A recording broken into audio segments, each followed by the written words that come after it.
once we realized we had something special, we said, this is going to be the way we're going to grow our business. And it turned out that if we could not only act that way in terms of how we treated our own employees, if we could then articulate to the marketplace that we are doing something special and they could actually feel that uniqueness, that they were willing to pay a premium price for what we did. So we were in some cases 20 to 30% more expensive than our competitors, and yet we were to 5 to 6 times more profitable than they were in a commodity business. Yeah. And when I arrived there, many of their senior leaders said, what are you doing here?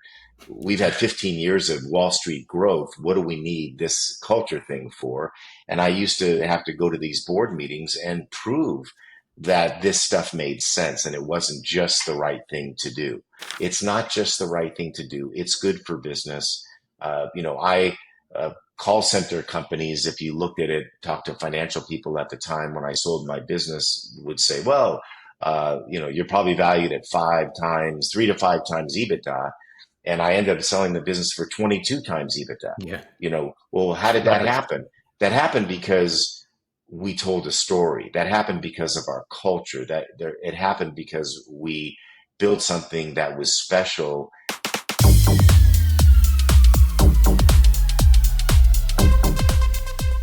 Hey, welcome back to another episode of The Freedom Experience. Today, we have Paul Spiegelman on the show. Paul is the co-founder of the Small Giants community and the CEO of Beryl Health, a business that grew by focusing not just on profit, but on creating a culture where employees come first.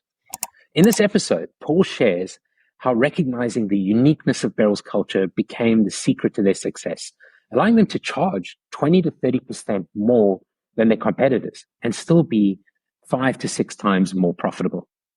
He also reflects on a pivotal moment when he realized that treating employees well not only built loyalty, but also became the foundation of their competitive edge in what was a commodity industry.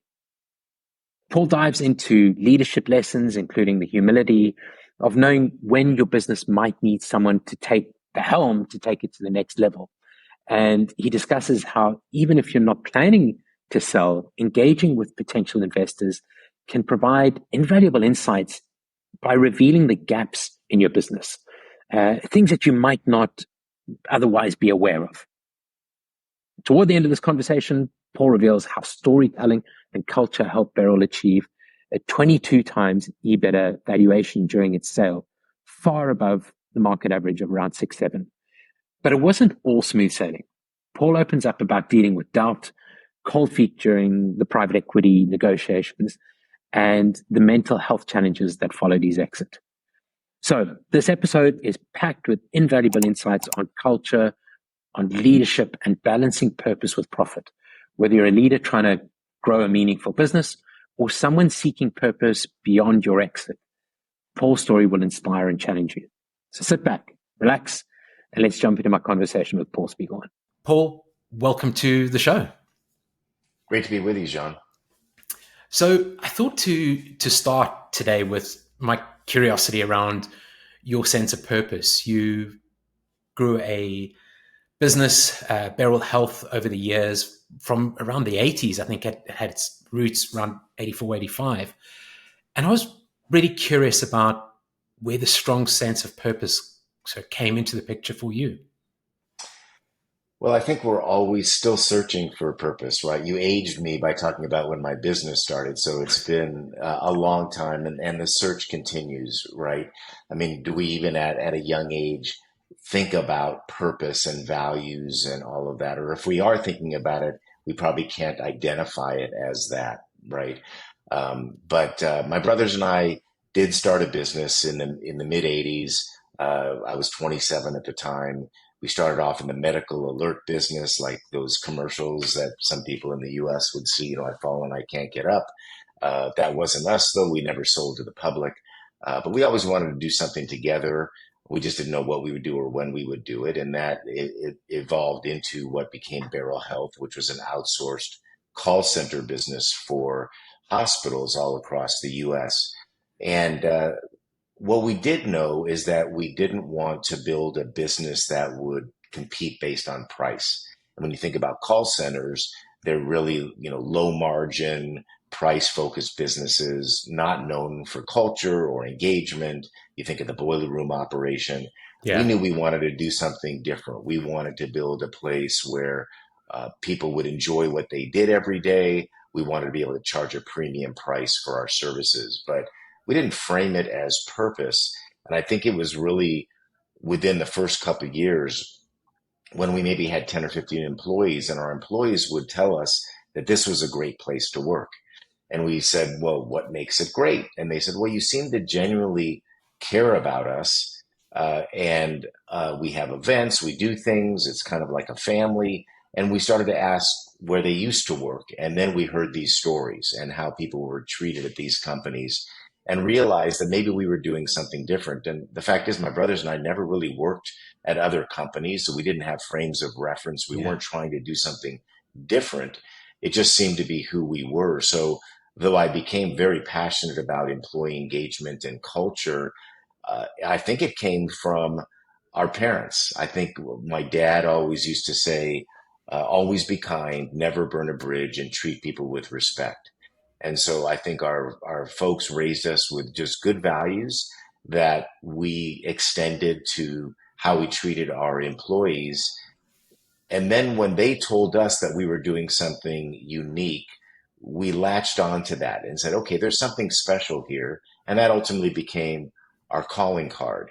And I think that what's important to also realize is that there's a purpose for a business, if you can articulate it. And there's also a personal purpose and what fulfills uh, you going, in your life. And I think, again, those hopefully are aligned. They hopefully contribute to each other. But I think that's when I realized that what drove me was having a sense of purpose around the impact I could have on other people and their lives, as a way that would make me fulfilled in my life. I think there came a point where you almost sort of formalized that through I think you called it your growth cycle, where employees came first, customers, and if you kind of flip this on its head, it just went in the wrong direction. And I think you talked about in your book a company who was a competitor of yours, who through private equity was struggling so much because of the sort of nature of the pressure that comes out of private equity, instead of, I guess, focusing on employees first, then customers, and then ultimately creating a profitable business. They were trying to go the other way around, and it was just killing it. Yeah. Actually, we called that the circle of growth, which I would love to take credit for, but it didn't come from me. We had really started to frame everything we did around our culture and engagement. And I remember hiring our first CFO, Pat, who looked at our books and they said, Paul, the first thing we can do to greater profitability is stop doing some of these events and fun things you were doing for the culture because that's really hurting our margins. And I, at the time, said, Pat, I don't know how to prove it to you, but I got to believe that there's a connection between how we treat our people and ultimately the financial results of the business. And a couple years later, he's visiting a client with me. We're on a drive, I think, Indiana, and he says, Paul, it just occurred to me after spending a couple years here now, it's like a circle. If we focus first and foremost on our employees, gain their loyalty, that's going to drive customer loyalty. That customer loyalty then is going to drive profit into our business. And as a privately held company, in our case, without outside investors, we can return that profit to our people, giving them better tools and resources to do their jobs. And that circle just continues. So that's how we coined, or he coined, that phrase, which I really came to believe was true. And, the ability to do that also has to do with how your business is formed or whether you do have outside investors. I mean, in the early days, pretty early days, we tried to raise money, like many companies do. I remember trying to raise $1.5 million in $15,000 increments, and we raised $15,000, and that's all we could get. One friend of our dad's wrote us a check, and that was it. And so we went back to just putting our head down and working hard, and then ended up growing our business till the end without any outside capital. And that definitely contributed to the culture we built because we had the freedom to design and build the kind of culture we wanted. So it's not that one model is better than another, but when you do have outside investors in the business, you don't completely own the culture. You don't have the choice to always do it the way you want because they have a business model that may sometimes be in Mm. conflict with that. And I always got the sense that you saw putting people first, and that people were the sort of secret to growth. Getting that right was the secret to growth. And again, I'm kind of curious, was that something that evolved over the time that you started to, as you had these conversations with employees who were coming from other environments, that this was something that if you could get right would turn out to be a competitive advantage for you to hold on to those higher margins and to grow a really healthy business? No question about it. Look, like other entrepreneurs, we wanted to make money. We wanted to be successful. Once we realized we had something special, we said, this is going to be the way we're going to grow our business. And it turned out that if we could not only act that way in terms of how we treated our own employees, if we could then articulate to the marketplace that we are doing something special and they could actually feel that uniqueness, that they were willing to pay a premium price for what we did. So we were in some cases 20 to 30% more expensive than our competitors, and yet we were to 5 to 6 times more profitable than they were in a commodity Yeah, business. And of so that wholesalers. that was just, but we were in a recurring revenue business. We had these, our customers, as I said, were these hospitals who just stayed with us for years. And so we could count on that recurring revenue coming in, and that just propelled our business to high margins and high growth for a company just started by three brothers in an 8 by 10 room. It's something that became absolutely intentional in terms of how we grew the business. And what we ultimately realized is that, as they say, you can do well and you can do good at the same time. And I mean, you talk about growing the business, but I think when I first met you, there were maybe 400 people in the business. I guess it was around 2010, 11, somewhere around there. But there comes a point where you pull up the brake, where you put the brakes on growth, and you make this conscious decision to keep it small. But 400 odd people, how were you thinking about small at the time, and how did you sort of think about that in terms of size and where you wanted to put the brakes on? Yeah, I'm not sure we ever really put the brakes on, Jean. We just realized that we were going to grow at a certain rate, and yeah, getting to about 400 people at the height. Not that we were a tiny business, certainly weren't huge, but that's a nice size business to grow. I think we grew to about 40 million in revenue at the time, and so we were purposeful about not caring about super fast growth. We Yeah, weren't working toward a specific exit or anything. I just wanted to build a great company that made a difference in the people's lives, that supported not only me and my family, but all of our employees and their families, and creating a great place to work that would sustain over a long period. I think that, as happens with any business over time, is our services do end up being in some way commoditized, right? It gets a little bit more competitive.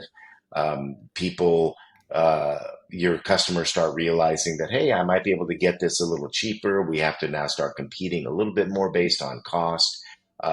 More companies started to see that they could do similar things, and so you have to start to adjust. And I think I saw the on the horizon the kind of clouds that were forming yeah, that might have made it difficult to grow much beyond where we had grown. And I think if we're being honest with ourselves as leaders, and there's some humility to it, we have the capacity to grow our businesses to a certain level.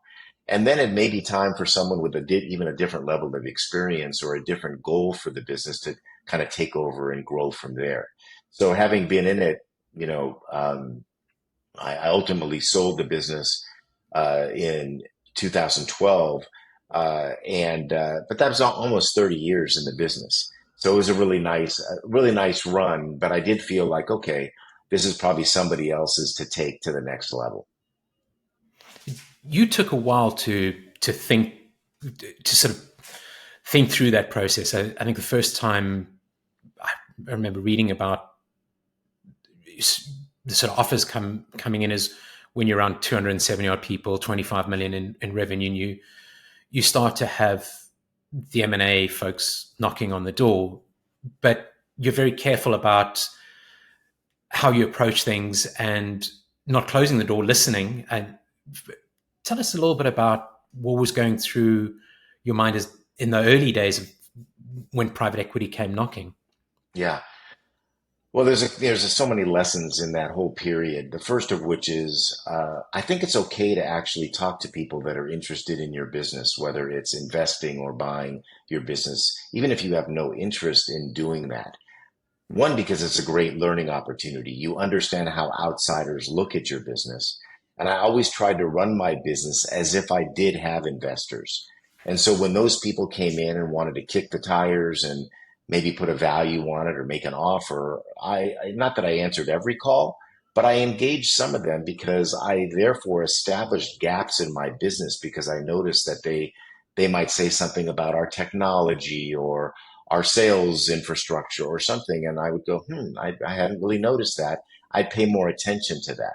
So I ran the business as if I had investors, knowing that at some point, if an opportunity comes up that I want to take advantage of, I want to be in the best position possible. But I had also done something which I know is important to a growing business, which is building a bench and building a leadership team, and delegating appropriately so that ultimately I wasn't functionally responsible for the day-to-day operations of the business. And I had gotten to the point where my leadership team was really chomping at the bit to grow at a rate probably greater than I was comfortable with. And in order to keep them, I started to listen a little bit more to these outsiders and finally engaged an investment banker, put what they called the book together, and went out to the markets, I think in 2009, which wasn't a great time considering what had just happened with the Yeah. economy and all that.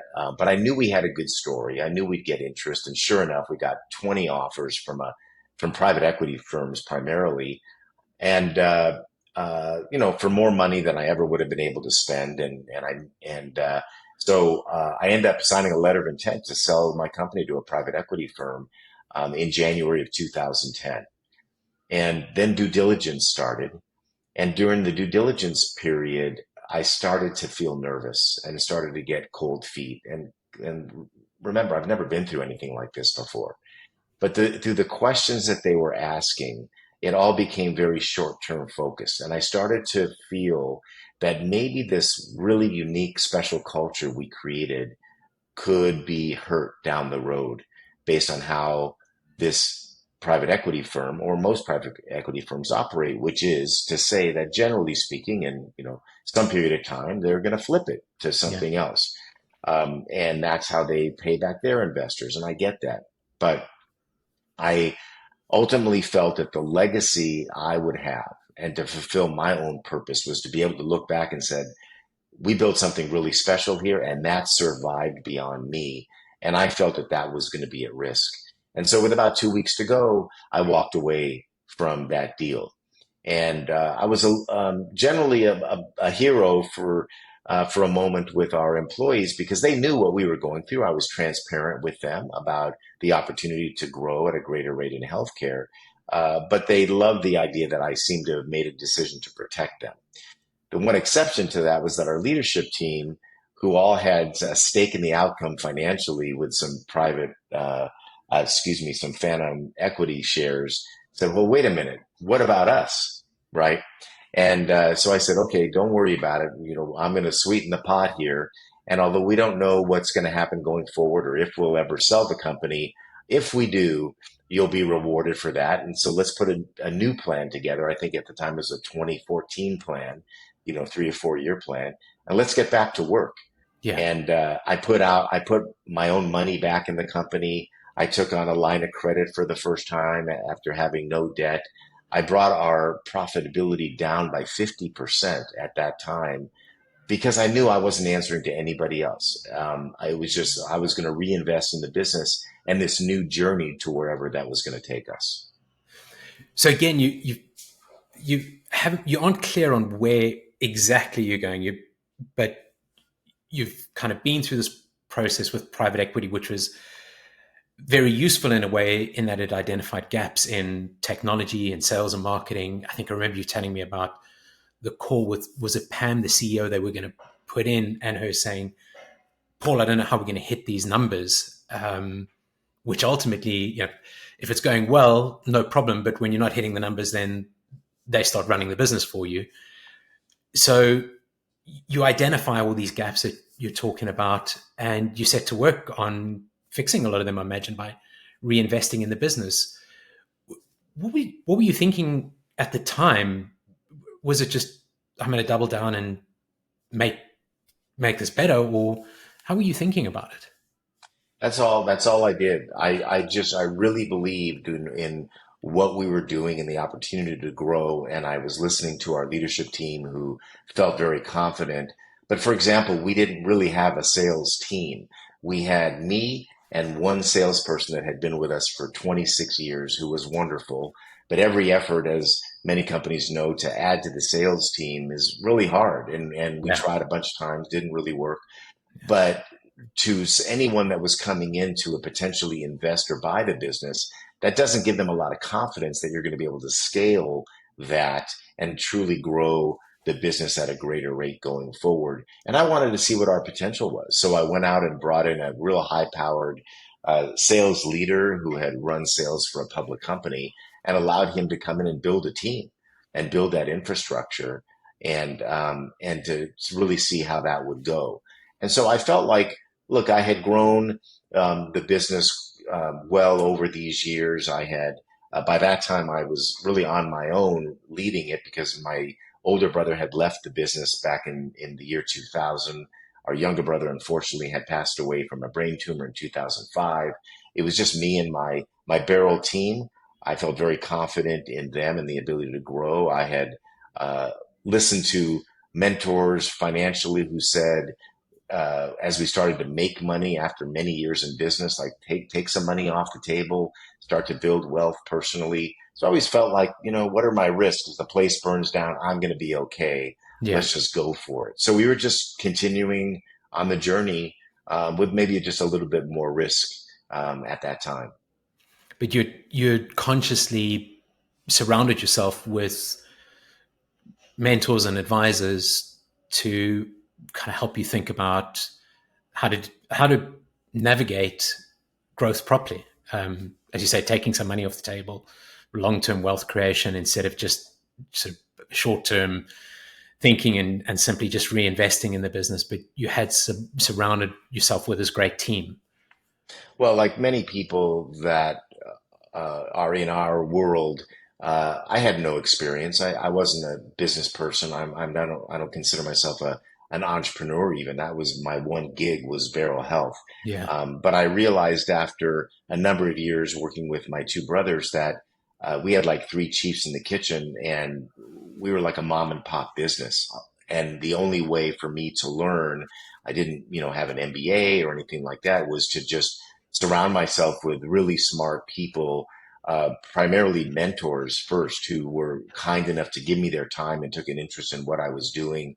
And to this day, I have mentors like that help me understand what's going on around me, people that have much more experience than me, and that is just so valuable. I wasn't ever much for a big board or anything. I'm really good one to one. I love building one to one relationships with people I trust. So those mentors did then and continue to help me along the way. Yeah, I think for me as well, that was where the small giants came in, is having this group of mentors around me when I was struggling and trying to sort of find my way through. Being able to lean on those people was so important. And sometimes I think there's ego and pride that holds you back. But as a Yeah, I eventually did an MBA as a business owner. It was like, I've got to do something to figure this out, and it was go off and do an MBA. But I think what was more valuable was that small giants group of folks who either introduced me to other people or who were there to lean on, and that was fantastic. And a lot of thanks goes to you for creating that community. It's been an invaluable part of my life. Yeah. Um, Well, great to hear you say that. And, selfishly, I did that because I wanted to meet other people who felt like I did about business and life, that were purpose driven. And I mean, I've never been much of a networker. I'm pretty reserved. But if I could find other people that had the same sensibility and they were practitioners, they weren't consultants, they were just in the fight, just like I was, and we could learn and grow together. That's what came after I read Bo Burlingham's book, Small Giants, and saw what made these companies special. And I looked at these leaders and I just said, God, I want to meet more people like that. And, after bugging Bo for a couple of years, we said, let's just start this community. And so we've been able to find and bring in and engage people like you who are just trying to figure it out along the way. And we just love sharing those stories. And that comes from just vulnerability and being genuine about this constant search for fulfillment and purpose, knowing that we're all figuring it out as we go. We don't really know what we're doing along the way. But if we can do that with other people that are going through the same experiences, it's a lot more comforting. yeah, and I think that was one of the things that I found in the communities, that space to be vulnerable and to have those difficult conversations and to keep coming back year after year and continuing those relationships and continuing to have those conversations. So Yeah. yeah, it's been a fantastic journey. Past 15 years, I think it is. So That's right. Yeah. yeah, it's 2010, we amazing. started it. Yeah. Yeah. It's amazing to celebrate, 15 years Yes. there. And what's happened, I think maybe back then it was even a little bit more unique to think of this idea of purpose and values driven as a business practice, right? Now it's a little bit more in vogue. And I'm not saying we're there yet that this is the standard way that business is done. But this idea of culture and engagement and looking at how the new generation of workers want to be treated, they want more than just money. They want to make the world a better place. They want to feel that they're having impact. They want to feel valued. And so these business practices are really resonating now in ways that we probably never imagined. And so it's nice to even enhance and bring more people into this community as we're all learning and growing together. Yes, it's so great that you say that. I remember, I think, reading something that went along the lines of when you first started receiving those offers, like feeling like the three pigs with a wolf with a load of money kind of coming to blow the house down. And that wolf was focused on EBITDA, cash flow, tech infrastructure, that kind of stuff. And if I remember rightly, you had some, or you felt that there was more value tied up in the people and the culture and what you'd built. And if I'm hearing you right, you're starting to say that is becoming more visible now. That we're we're actually being able to measure that more than we were back in those days. Is that Yeah. Well, hey, I think it's really important to measure to the extent that we can. And I think that not only could I look at our overall profitability and compare that, our employee engagement scores that we measured or our customer loyalty that we measured or our profitability. But I said, is there data out there that makes this connection? Because there's a lot of leaders that are still cynical about this and came from the more command and yeah, control style of leadership. And for many years that worked. But now that's changing, and we do have to be able to like sort of put our money where our mouth is and say, what's the return on that? And I remember when I ultimately sold my company to a big public company in healthcare, I became chief culture officer of that company, Stericycle, and I did that for 5 years. And when I arrived there, many of their senior leaders said, what are you doing here? We've had 15 years of Wall Street growth. What do we need this culture thing for? And I used to have to go to these board meetings and prove that this stuff made sense and it wasn't just the right thing to do. And I remember being able to show that in a case, for example, they had 200 locations in the US where they measured employee engagement and customer loyalty. Well, turned out that the top 10 most profitable locations happen to be the ones with the highest employee engagement scores, right? So I was always very conscious that there are people that are going to question all of this. But I think uh, business leaders are seeing that. You're seeing more written about this in books, and so we're understanding that it's not just the right thing to do. It's good for business. I call center companies, if you looked at it, talked to financial people at the time when I sold my business, would say, well, you're probably valued at 5 times, 3 to 5 times EBITDA. And I ended up selling the business for 22 times EBITDA. Yeah. Well, how did that Love it. happen? That happened because we told a story. That happened because of our culture. It happened because we built something that was special, that ultimately was valued by a company that was willing to pay for that value, that thought that what we built was something that might be able to rub off on this big company. And maybe that's easier to do in a small privately held company. Of course, I get. And I realized after 5 years in this role at Stericycle that it's really hard to move a big ship, particularly when they're not hitting their numbers with Wall Street like they used to.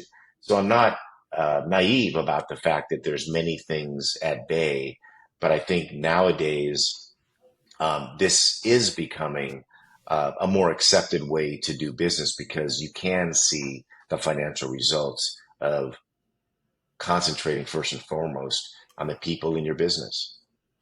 Yeah, which kind of brings me to something else you wrote about, which was, I think, the best model of this future American business is a smart, small, ethical company and making long-term investments in a loyal local workforce.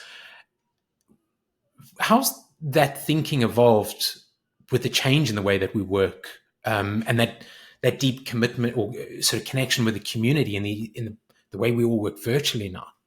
Yeah, it's a great question, John, and I'm not sure I'm the expert on that or have all the answers, right? I mean, now it's been 12 years since I sold that business where we all operated in a former Walmart facility and got together and hung out and and recruited locally and all of that. And I think that of course, there's some really good things about a remote or virtual workforce and the flexibility that provides not only to the company to be able to recruit from across the U.S. or even globally, but the fact that it offers the flexibility that many of our employees got used to post pandemic or during and now post pandemic, that they want that flexibility in their own lives to work a certain way. And I think that it's been shown that we can be productive, right? It can work. Yeah. And it seems that we're sort of settling on this hybrid, what we call hybrid. There's many forms of that as maybe the most preferred method. And I think as long as leaders focus on maintaining the sense of community, and whether that's bringing people together a few days a week, whether it's if you're fully remote, bringing everybody together quarterly. I mean, there's just nothing like being in person. No way. Yeah. I mean, we can be on screens all day long. It's just not the same. And so I think it's just a question of how do we do it efficiently, but maintain that personal touch with each other. And because we're not going back, right? I mean, No. it's not going to be the days where everybody's all in the same location. So we're all challenged with that. And I think there's practical tools and things that people are trying. Again, I'm not operating a business like that nowadays. So there's others that can speak better to it. But I think where I'm noticing as I observe, particularly small giants type companies, is they're finding a way to have that balance. And they're doing that not in a top down way, but they're listening to their employees and say, hey, what would you like? What would make you comfortable? And then balancing the fact that, maybe they used to all be in the same office, and wanting to have people together because that can make the most productive work environment. Yeah. I kind of keep going back to that thought of Bo's, sort of Burlingham's walking into a business and feeling that mojo as you walk sort of down the corridors. And it does feel like how do you rekindle that, or how do you find that in a virtual environment, and how do you build these great small businesses that you can still sort of feel that mojo in the virtual world in? And yeah, I think it's one of those questions we're all still trying to figure out an answer. But Yeah, well, even when I had my call center business, which was in a suburb of Dallas, Texas, we served hospitals all over the U.S. And as you know, like when you come to Beryl Health, you walk in and you're just blown away by the place, right? The physical nature of it, just like how beautiful it is inside, the vibe you get, the smiles on people's faces and all. You can't duplicate that. And yet, some hospital in, upstate New York is hiring us to handle calls from their community members, and we're charging this premium price. How do they know that? And so I used to send out like, you know, those American Airlines vouchers and say, just get on a plane, just come and see it. And they'd walk in the door and then they'd go, okay, now I get it, right? So we would, literally pay for people to come tour. We tried to do video. Video didn't work as well as getting in person. So again, same idea. We're all creatures of community, and we're social, and we want to meet people. And so I just think it's up to every company and every leader to say, what's the best combination we can do while offering the flexibility that people want today. that they've been looking for, yeah. Yeah. So you reinvest in Beryl, and it's a very short time afterwards that Stericycle approaches you. How did you? Yeah, I mean, it was within a year, correct? That Yeah. they came back Yeah. to A you. year later, I get approached by this company, Stericycle. Never heard of them. They weren't in our business. Their actually primary business is medical waste disposal. And so they called us and I met with them and they said, we're interested in buying your company. And I said, well, why would you be interested in our company and what we do? And I came to learn. I mean, I'd never worked at a big company, let alone a public company, that public companies diversify and they get into new industries as a way to keep their value high for their shareholders. And they had identified patient communication as one of the areas that they were interested in. They had already invested in physician answering service companies and rolled a bunch of those up, and we never did that. But in this sort of hospital call center outsourcing world, this small niche, we were the largest company that did that. And they felt that we could be a platform play for them in growing this segment of this diversification for them. And so what I did in that first meeting, I said, I'm flattered. I said, but here's what happened. And I repeated all the things I just told you about how I put money in, I lowered the profit, I took a line of credit. I said, so from a valuation standpoint, it wouldn't even make sense to do anything right now. Let's keep talking. And they said, well, let us just take a look at your books and just give you some indication of what we think.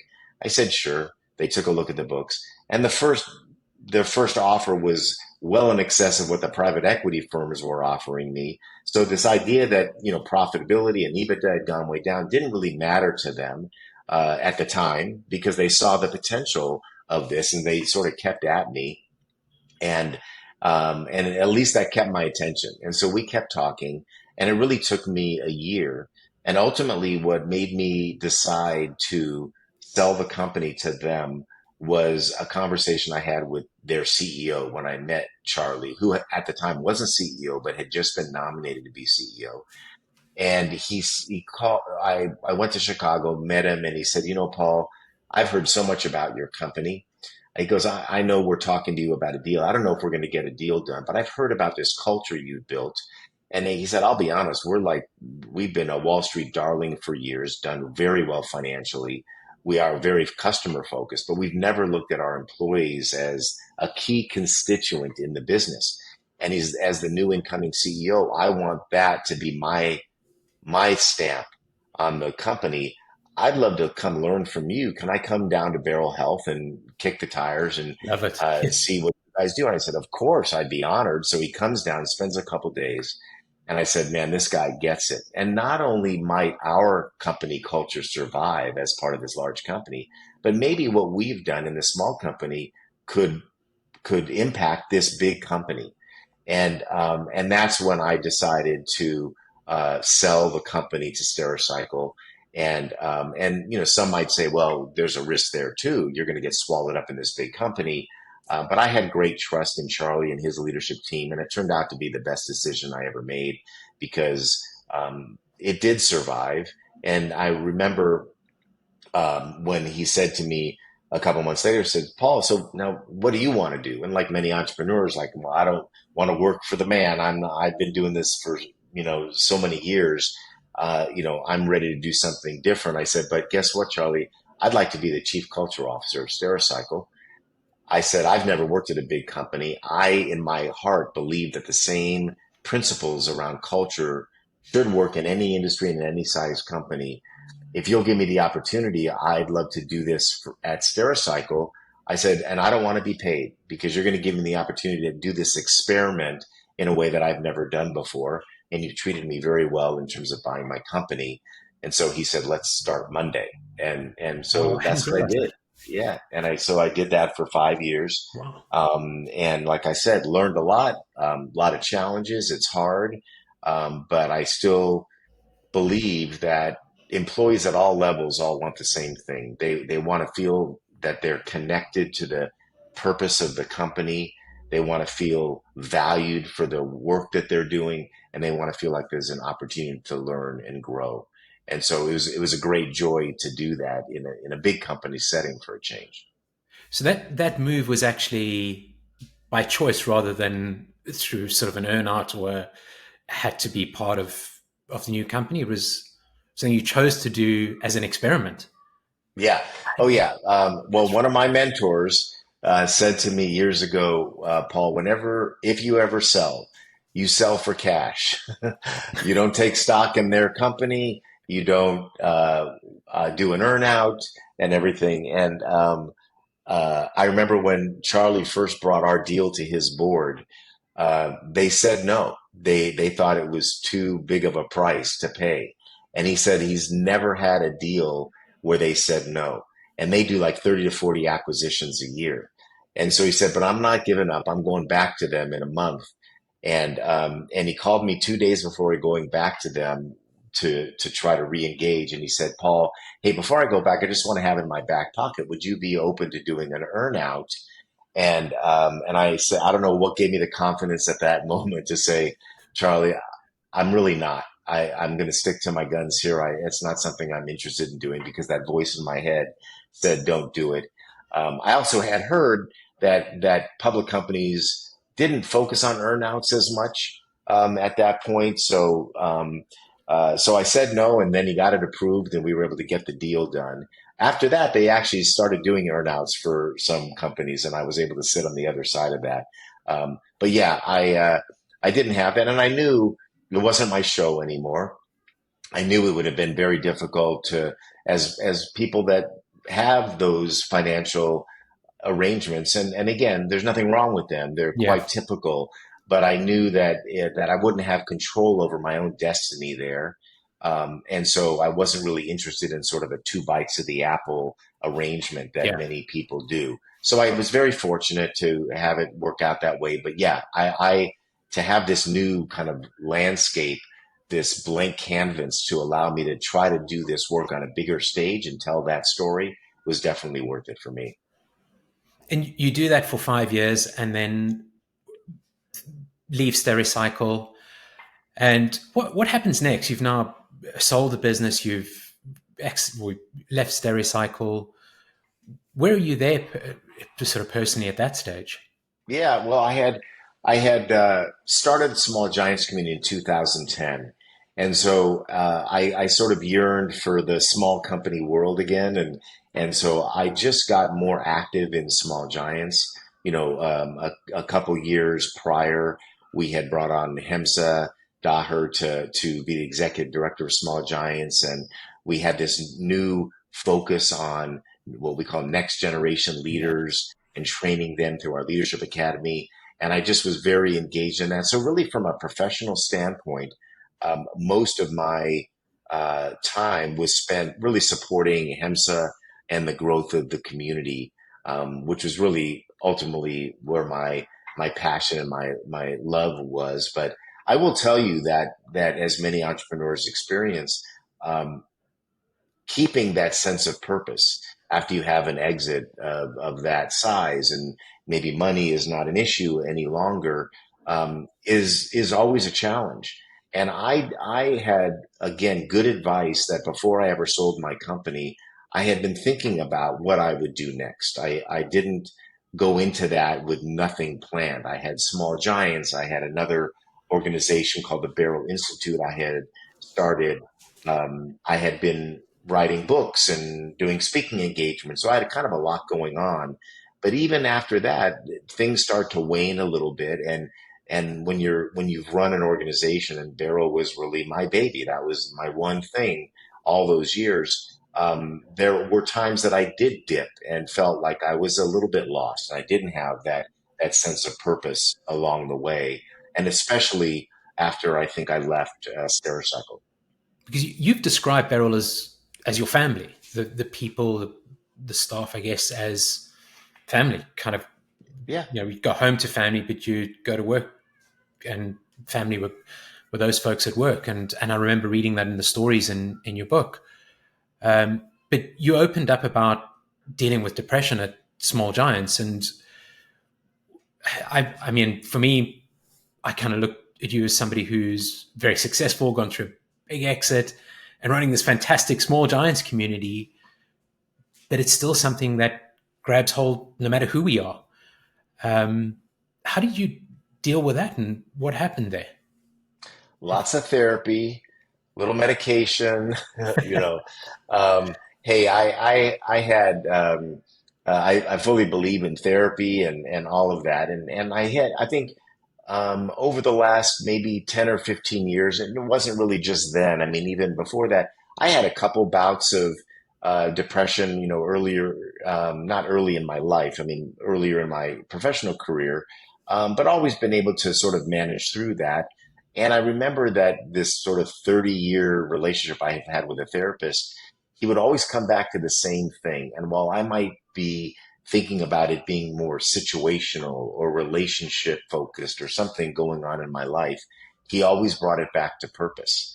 And he Mm, said, Paul, he said, I know that there's something missing, that there's another gear in you. And as like many people in our world, we're all driven, and not just to be successful, but to have purpose, to have a reason to wake up in the morning. And so as I look back, he was always right about that. And I think that, but I went through a time, just, a couple years ago, that was the most severe. And it was a really deep depression, a clinical depression, that I went through, and ultimately, survived and came out and, feel better than ever. But it all came down to the same thing, is kind of feeling that I needed something more to drive me.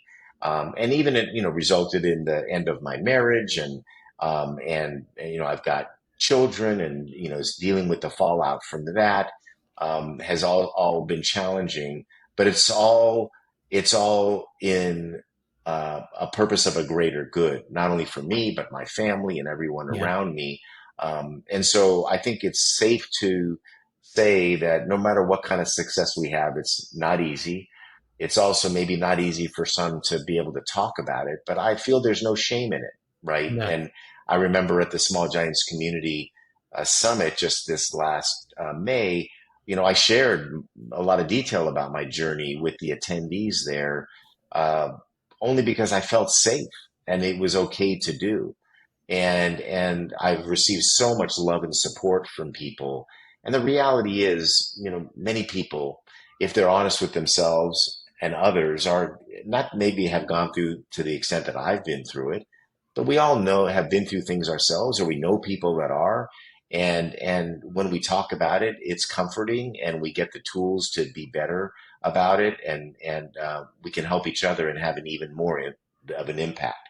And so if I could help other people be able to come forward, if I could help engage in that conversation. And again, another positive that came out of the pandemic, I think, from a business standpoint, is we realize it's okay to talk about this kind of stuff at work. It's okay to talk about mental health. I mean, this idea that we have, home life and work life, I've always felt was a misnomer for years. There's, this idea of balance, like it's Yeah, just life. it's life. They're Yeah, just connected. So work, family, home, family, of course, we want to have some level of separation and all that, but we're all in this together. We're connected 24/7. And so the best relationships we have, whether they're personally or professionally, are ones when we can be ourselves. And so I found that in the Small Giants community. So I have no issue talking about it. But you're right. But I started out our conversation by saying that the sense of and the search for purpose never ends. But I think that's going to drive me until the end, whenever that comes. yeah. You mentioned your therapist over a 30-year period had always said, Paul, there's this sort of missing gear, and is that something that, for you at least, you're always kind of looking to find in that in purpose? So that might change over time, but it's kind of being aware of looking for that, or finding some kind of sense of purpose in what you're doing. That's right. I mean, I think that it's very hard sometimes to identify or articulate. I mean, if when you're 20 something, it's hard to figure out what that is. It's, the people that get it figured out really early, good for them. I couldn't. It sort of came Yeah, to me over many years. And I've been, fortunate to have run a successful business and started a few other things and and now I think my purpose is just spreading the word, right? And trying to get other people to lead in this manner, trying to have an impact in whatever I can touch. But I think what drives me is the sense that I can do more. yeah. There is more. There is that additional gear, and I'm challenging myself to see what can I do to take advantage of the opportunity I've been given, the blessings I have to say, if I can touch one more person, if I can help someone else, whether it's in their career or working on some new projects now, and help really young people learn to have these really well-rounded and fulfilled lives, and then that's going to drive me.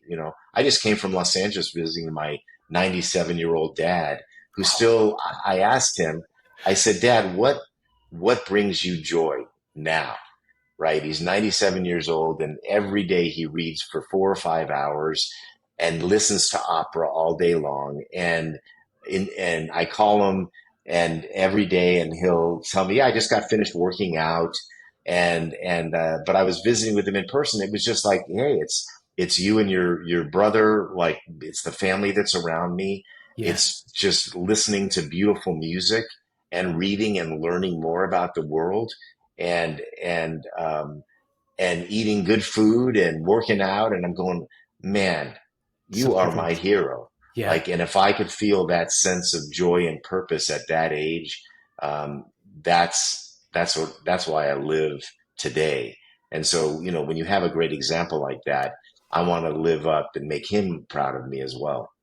Wow, that's such a beautiful story, and just, it is about the simple things in life. And I mean, just before we started, I've just spent. I was talking about taking a holiday with my kids, and had three of them. I similarly went through her divorce and have had those ups and downs in terms of trying to find purpose, and probably mild bouts of depression as well.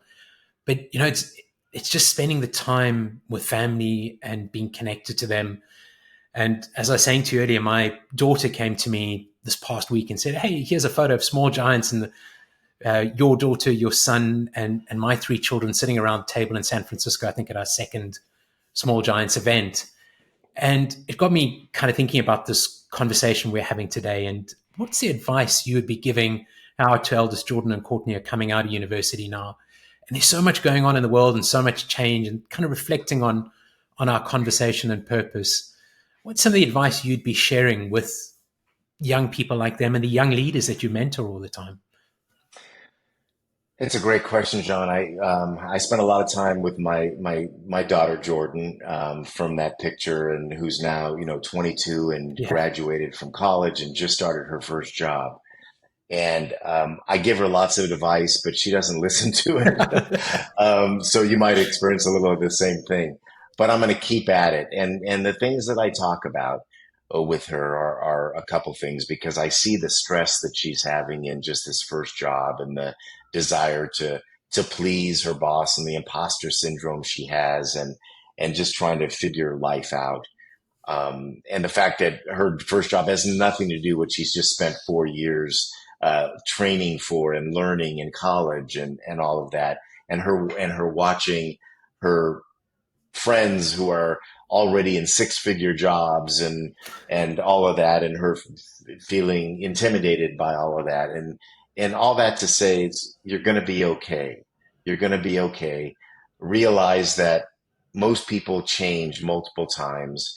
Yeah. Like I said earlier, I didn't figure my thing out for many, many years, right? I changed my major. I changed careers. I changed multiple times. So I ultimately settled into a business that took 10 years to even make any money, right? So there's something about letting life come to you, I love that. to Yeah. having good values, Yeah. put your head down, work hard, and realize that no matter where we are in life, the only thing that matters is the relationships that you have with other people, with your family, with your friends, with people that have had more experience than you. And whether it's our employees, our customers, no matter what, it's just about relationships. So I talked to her a lot about just forging those early relationships, being curious, asking questions. I already know, because their mom did a wonderful job raising these two kids as a stay-at-home mom. They've got great values. They work hard. They are driven to do well. But it's not about money. It's about finding purpose and having an impact. And you're going to do that by building great relationships, showing curiosity with other people. And it's not about how many friends you have or how many people you know. I mean, as you know, and having exited a business, and I knew, we had lots of people that were our friends, but then we exit a business, and all of a sudden that world gets much smaller. Yeah. And you realize that in my case, all you have is your family, and maybe on one hand, a few really close friends that are very special to you. And the rest, we all, it's not bad, but we all, there's sort of something in it for us. Like we're selling something to each other. We want to transact something. The number of super close and intimate and genuine relationships we have is very small. And the key is to cherish those, knowing that anything could happen at any time, and life is just too short. But I think that what I see young people doing, a good part is that they want something more. When people say, oh, they're fickle, they're going to jump from job to job, and all, they can't figure out what they want. I say, good for them. Wait until you land somewhere that treats you well, that values you, that gives you an opportunity to learn and grow beyond money. They want more than that, and I love that. Yeah. But they also feel, I think, and I've seen this in my daughter, tremendous pressure from their peers to know right now.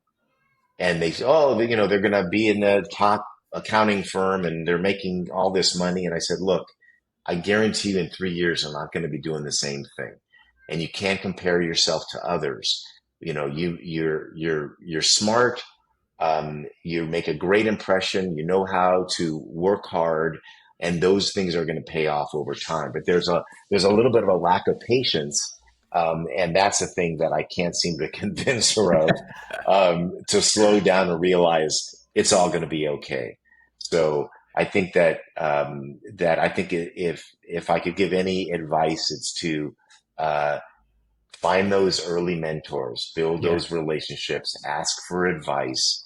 And there's almost anybody who will share, who's had experience, because we all want to give back and we love to share. When people ask me to help them, I mean, I'm an N of one. I mean, all I have is my own experience, but I've been around a long time. And so chances are I've seen most things that they're going to go through, and I can at least provide a perspective and I can listen. And there's many people just like that. And so that's the kind of advice I would probably give to a younger person today. Slow down, enjoy the journey, and stay curious. And yeah, and That's right.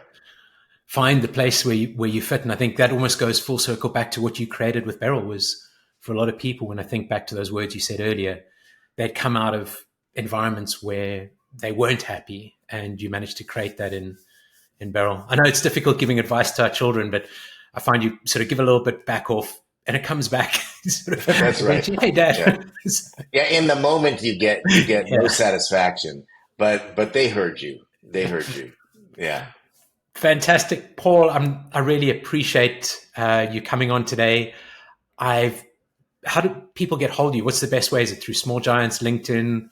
Um, Yeah, all of that. Yeah, my email is paul@smallgiants.org. Happy to chat with anybody. I'm on LinkedIn and all those places too. So happy to help any way I can. And it's a pleasure talking to you as usual, John.